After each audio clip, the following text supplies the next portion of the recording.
आप देख रहे हैं लाइव इंडिया हर पल। नमस्कार, लाइव इंडिया में आपका स्वागत है। मैं अनिल सम्राट। असम के कोलियाबोर में प्रधानमंत्री नरेंद्र मोदी ने 2 नई Amrit Bharat express train Guwahati Kamakhya Rohtak Amrit Bharat express और डिब्रूगढ़ लखनऊ गोमती नगर अमृत भारत एक्सप्रेस को हरी झंडी दिखाई है।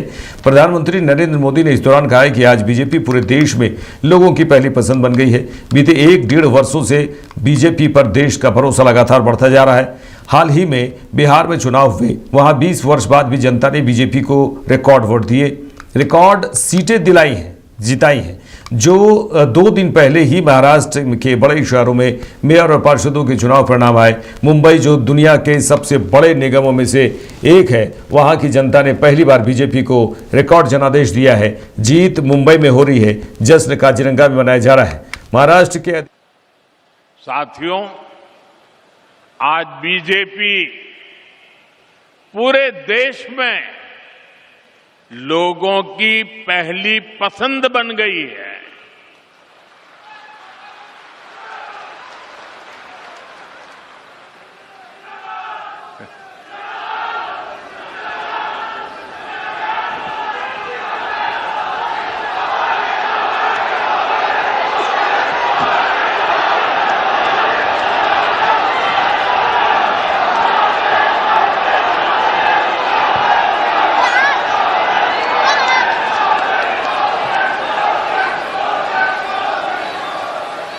बीते 1-1.5 वर्षों से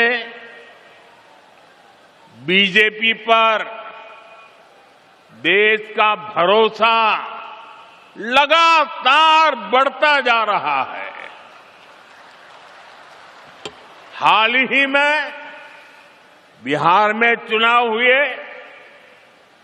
वहां 20 वर्ष बाद भी जनता ने बीजेपी को रिकॉर्ड वोट दिए हैं, रिकॉर्ड सीटें जिताई है।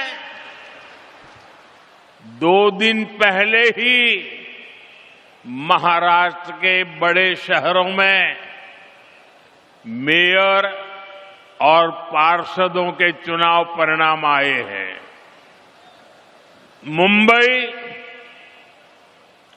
जो दुनिया के सबसे बड़े निगमों से एक है, वहां की जनता ने पहली बार बीजेपी को रिकॉर्ड जनादेश दिया।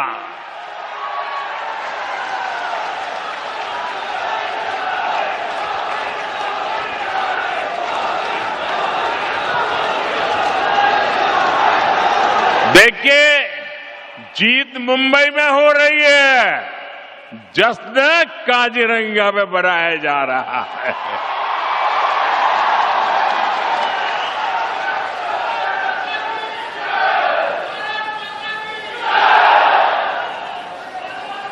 महाराष्ट्र के अधिकतर शहरों की जनता ने बीजेपी को सेवा का अवसर दिया है।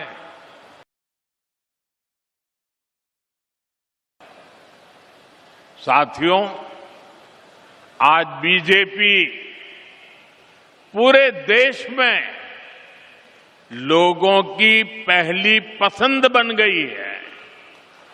चलिए आगे बढ़ेंगे। कांग्रेस नेता प्रमोद तिवारी ने महाराष्ट्र स्थानीय निकाय चुनाव के नतीजों पर कहा है कि बीजेपी का चाल, चरित्र, चेहरा और इतिहास धोखे और विश्वासघात वाला है। उन्होंने इस दौरान कई बातें कही और मुंबई चुनाव को लेकर सीधे कहा है कि मैं चुनाव की इस जीत को फर्जी करार देता हूं। फर्जी चुनाव के बाद फर्जी गठबंधन हुआ है। भारतीय जनता पार्टी का चाल, चरित्र, चेहरा और इतिहास धोखे, विश्वासघात और जो साथ हो उसको निगल जाने का है। अब यही हो रहा है। जो मुंबई में चुनाव हुए, शिवसेना जो उनके साथ है, पहले तो शिंदे जी को मुख्यमंत्री के रूप में लड़ाया, उत्तर जो विधानसभा थी वहां की, महाराष्ट्र की, उसमें बहुमत आने के बाद उनको किनारे कर दिया, मुख्यमंत्री से डिप्टी चीफ मिनिस्टर कर दिया। अब दोनों साथ मिलकर लड़े चुनाव। साथ मिलकर लड़ने के चुनाव के बाद शिवसेना का कब्जा रहा है उस पर। शिवसेना की अपनी कुछ शर्तें होंगी, अब वो उनको निगल जाना चाहते हैं, उनको दबाना चाहते हैं, उनके तोड़ना चाहते हैं। दोनों एक सरकार में शामिल है, मुख्यमंत्री उप मुख्यमंत्री दोनों एक गठबंधन में हैं, तब दोनों को एक दूसरे पर विश्वास है। ये जो पाप का महल है भारतीय जनता पार्टी का, जब गिरेगा तो सब उनके साथ जो हैं अलग खड़े नजर आएंगे। यही महाराष्ट्र में हो रहा है, लोगों में अविश्वास है और ये चुनाव की जीत को मैं फर्जी करार देता हूं। कितने लोगों को निर्विरोध करा लिया था आपने, वहां का 5-5, 6-6 करोड़ देके। तो फर्जी चुनाव के बाद फर्जी गठबंधन, फर्जी में। बीजेपी नेता रेणु देवी ने महाराष्ट्र निकाय चुनाव के नतीजों पर कहा है कि देश का विकास हो रहा है। जनता को पता है कि प्रधानमंत्री नरेंद्र मोदी, महायुति की इस सरकार जो जिस तरह से मुंबई में बहुत ही बेहतर प्रदर्शन मुंबई में रहा है और इसका परिणाम युवा देख रहे हैं। भारत मजबूत हो रहा है, विकसित भारत बन रहा है। उन्होंने कहा कि हम राष्ट्र की जनता को साधुवाद, धन्यवाद देते हैं।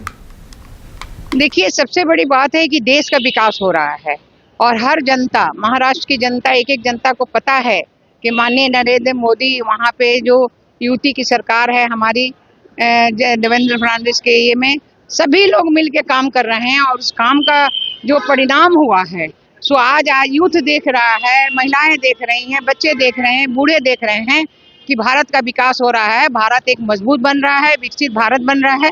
इसलिए सभी लोगों ने मिलकर दिया है वोट और इससे बीएमसी में जो अपार जीत हुई है, सभी महाराष्ट्र के जनता को हम साधुवाद देते हैं, धन्यवाद देते हैं। उद्धव ठाकरे सवाल उठा रहे हैं, बोल रहे हैं कि गड़बड़ी हुई है वोटर लिस्ट में। देखिए, वो उन लोगों का दूसरा कोई उपाय नहीं है। खिसियाइल बिल्ली खम्मा नोचे, वही हालत उन लोगों का है।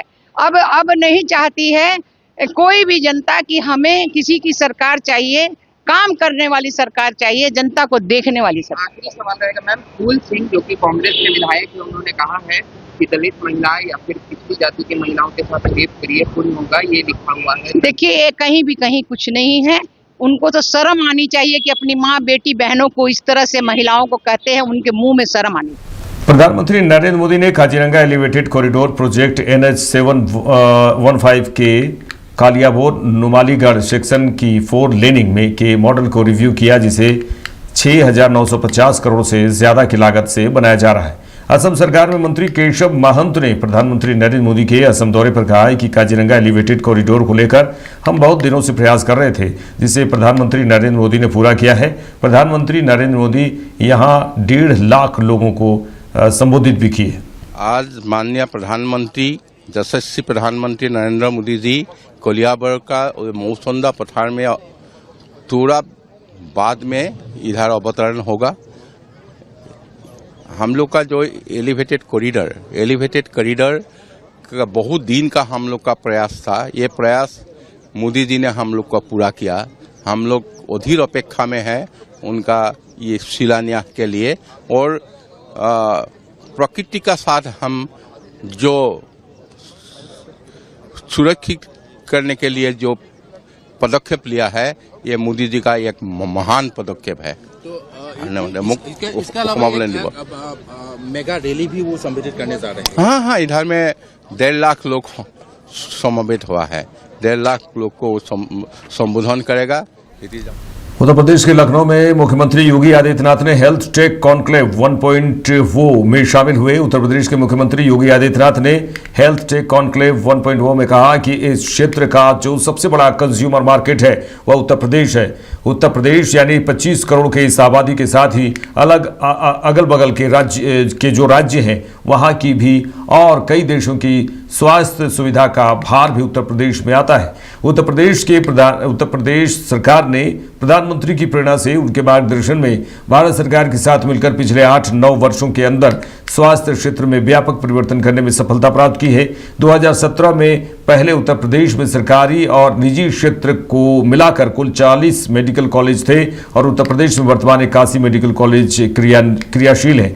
2 एम्स हैं। पिछले 11 वर्षों में इस क्षेत्र में हुए व्यापक परिवर्तनों के कारण लोगों के लिए स्वास्थ्य सुविधा उपलब्ध करवाना आसान हुआ है। हमारे लिए एक कॉन्क्लेव महत्वपूर्ण इसलिए भी है कि इस क्षेत्र का जो सबसे बड़ा कंज्यूमर मार्केट है वह उत्तर प्रदेश है और उत्तर प्रदेश यानी 25 करोड़ की इस आबादी के साथ ही अगल बगल के जो राज्य हैं वहां की भी और देशों की भी स्वास्थ्य सुविधाओं का भार भी उत्तर प्रदेश के अंदर आता है। उत्तर प्रदेश सरकार ने आदरणीय प्रधानमंत्री जी की प्रेरणा से, उनके मार्गदर्शन में भारत सरकार के साथ मिलकर के पिछले 8-9 वर्षों के अंदर स्वास्थ्य क्षेत्र में व्यापक परिवर्तन करने में इसको सफलता प्राप्त की है। हेल्थ इंफ्रास्ट्रक्चर को हमने आगे बहुत अच्छा करने का प्रयास किया। 2017 के पहले उत्तर प्रदेश में गवर्नमेंट और निजी क्षेत्र को मिलाकर के कुल 40 मेडिकल कॉलेजेस यूपी में थे और आज उत्तर प्रदेश में 81 मेडिकल कॉलेजेस वर्तमान में पूरी तरह क्रियाशील हैं। 2 एम्स हैं। लगभग डिस्ट्रिक्ट लेवल स्तर के 100 से ऊपर हॉस्पिटल्स हैं जिनकी जो गवर्नमेंट के द्वारा संचालित होते हैं। CSC, PHC, health and wellness centre की एक लंबी श्रृंखला हमारे सामने है जो दूर दराज के क्षेत्रों में भी स्वास्थ्य की सुविधाएं उपलब्ध करवाते हैं।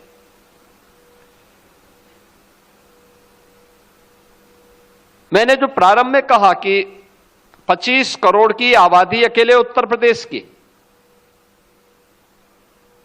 और पिछले 11 वर्ष के अंदर देश के अंदर इस क्षेत्र में हुए व्यापक परिवर्तन के कारण आज लोगों के लिए स्वास्थ्य की सुविधा उपलब्ध कराना बहुत आसान हुआ है। याद करिए, प्रधानमंत्री आयुष्मान की सुविधा जब तक नहीं थी तब तक अगर किसी परिवार में कोई बच्चा बीमार होता था या परिवार का कोई सदस्य बीमार होता था तो पूरा परिवार कांप उठता था। हम लोगों ने 2014 के पहले ऐसे परिवारों को देखा है कि परिवार में कोई बच्चा बीमार हुआ, पूरा परिवार उस बच्चे का उपचार करने के लिए आता था।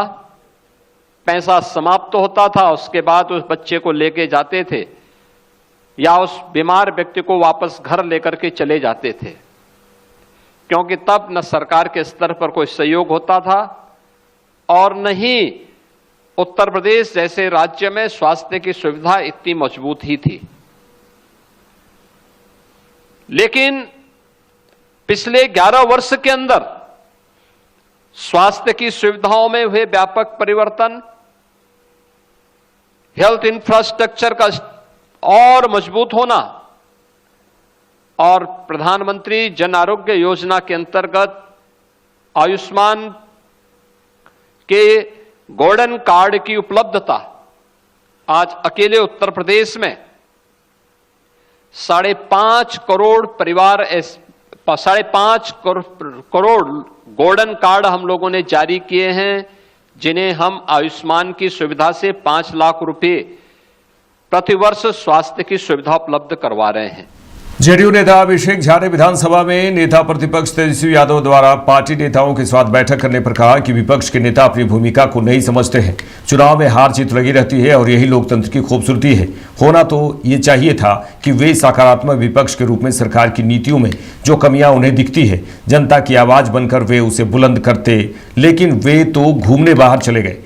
देखना दिलचस्प होगा कि कितने विधायक बैठक में पहुंचते हैं। बहुत सारे उनके विधायक हमारे संपर्क में हैं और शायद तेजस्वी यादव ने ये बैठक रखी ही इसलिए है कि वे थर्मामीटर लगाकर नाप लें कि उनके कुनबे का राजनीतिक तापमान कितना है।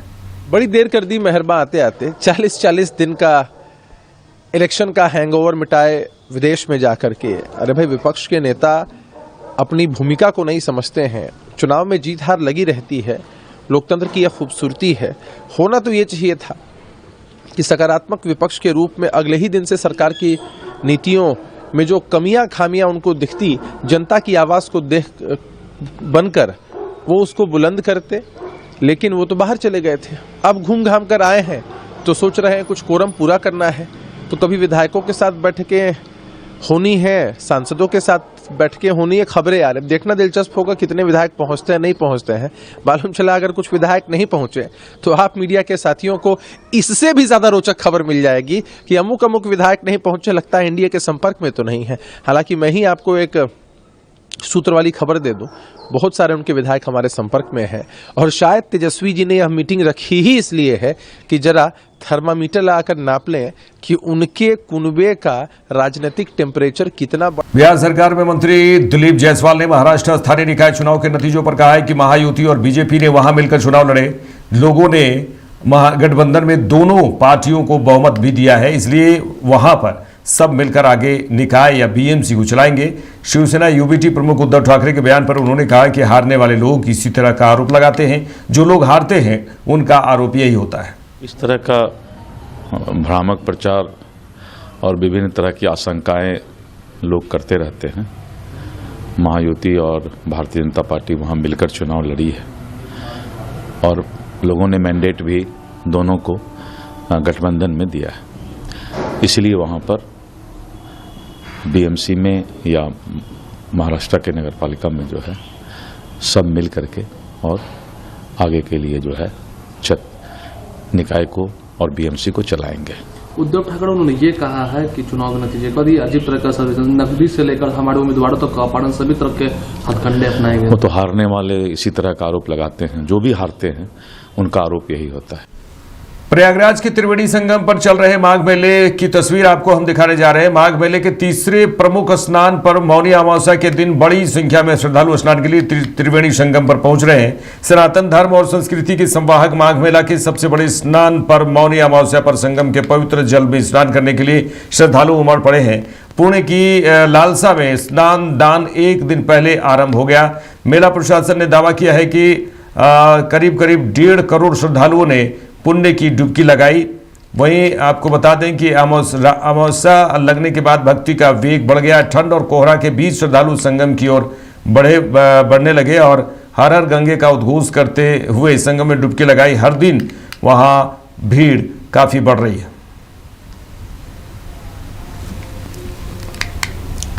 मेरे साथ इस बुलेटिन में इतना ही। देश दुनिया की तमाम खबरों के लिए देखते रहिए लाइव इंडिया। नमस्कार।